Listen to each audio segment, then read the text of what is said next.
at you. I'll never let it die, I'll never let it die, I'll never let it die.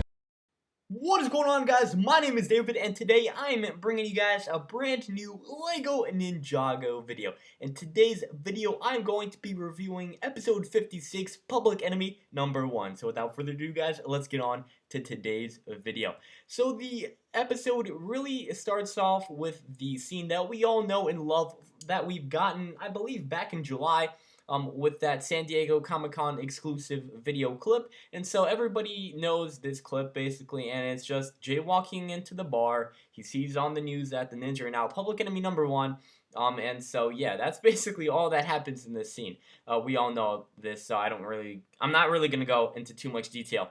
But later on, after this scene, actually, we do get a shot of Ronan in the office building of the police commissioner. And so in this scene, basically, Ronan just betrays the ninja and he agrees to help bring the ninja to justice and capture them for the police commissioner.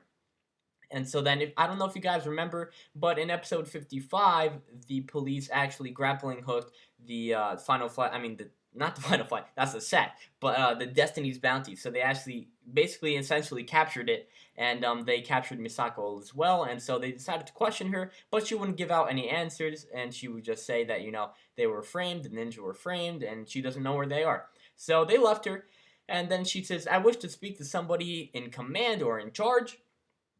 And then Nanakan comes out and he's like, "Your wish is yours to keep." And then this is probably one of my favorite lines in the entire Ninjago series.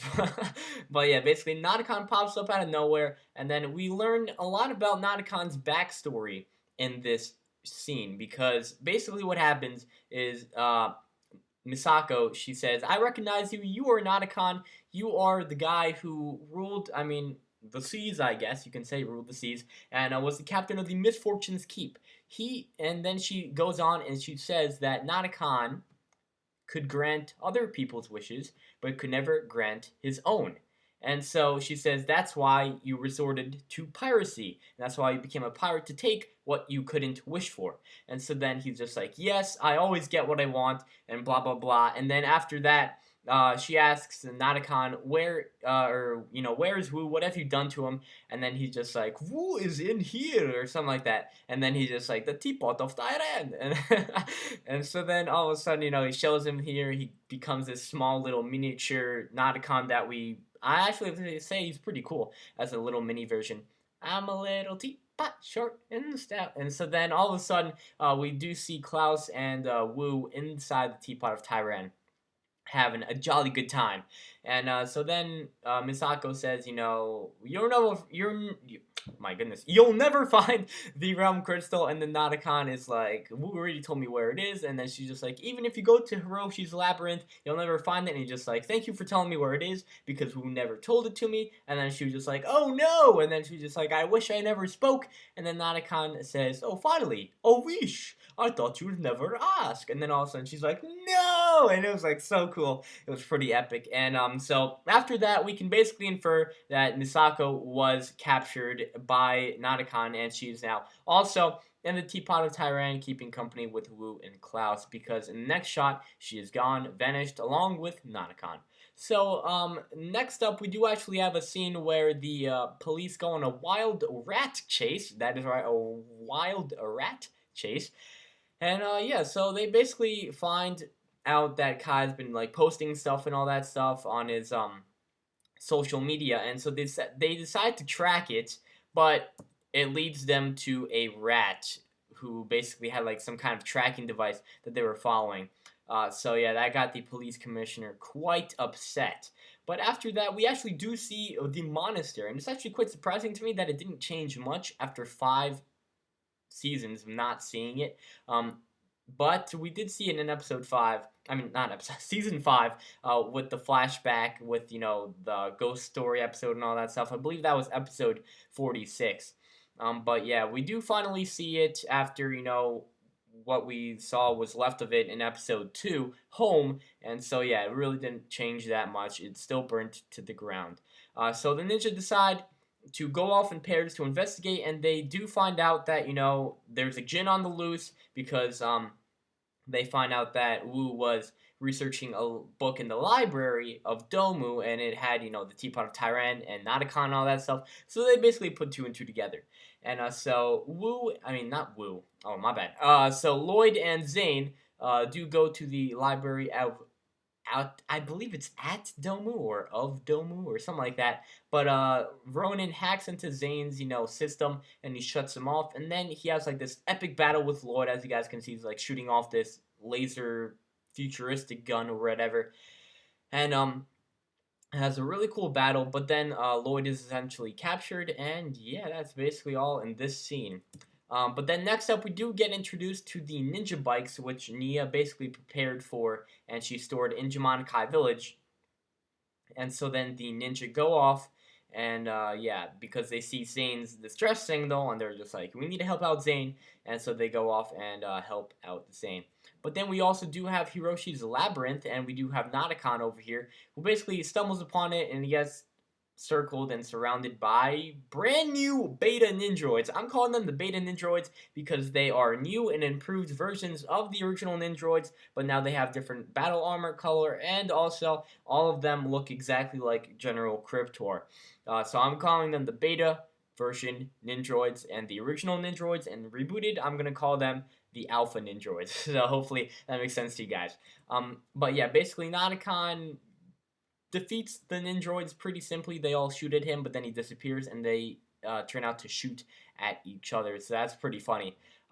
But then Natakan basically goes into their base. He sees the Realm Crystal, or what he thinks is the Realm Crystal, but then he realizes, oh no, it's a fake, it's a hologram. And then it goes on to the scene where Ronin finally stumbles upon Nia and Kai because the distress signal turned out to be Ronin instead of Zane. And so the two ninja are basically hunted now, and yeah, Ronin essentially captures them at the end, and then it goes back to the Ninjroid scene where the Ninjroids are taking orders from Cyrus, and Cyrus does tell them that the Realm Crystal is compromised, right? I believe that's what they said. But then it turns out that Natakan was the guy who actually said it because he transformed into Cyrus. And yeah, he found out the location of the actual Realm Crystal, and yeah, he took it out of the base, and now he is home free with the Realm Crystal. But after that, we do get Jay and Cole, who are in the Mega Monster Amusement Park, and they are chilling around trying to see, what's going on, looking for clues. And then they see that Natakan is riding in the roller coaster, and then seconds later, it's Zane. So they do realize that the Jin can actually shapeshift, and so that is something that we didn't know, and we finally find out that Natakan is the guy who actually framed the ninja. And then Ronin basically finds them, and he has this like epic battle again. He's trying to capture Jay, but essentially he does capture them, and he also captures Cole as well.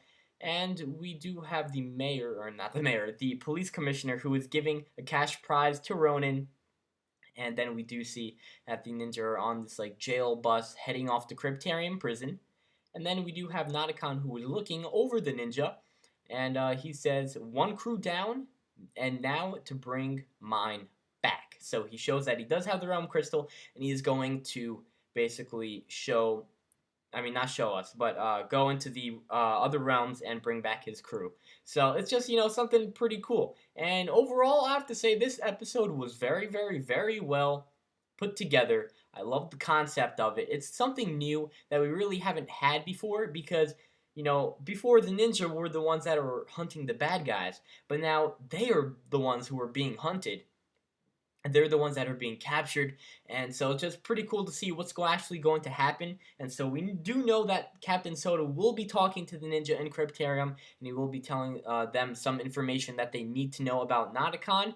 And so yeah, honestly, this episode is probably one of my favorites just because I love Natakan so much. It's probably one of my favorite villains out there just by looking at the first and second episodes of Skybound. It's a really great villain.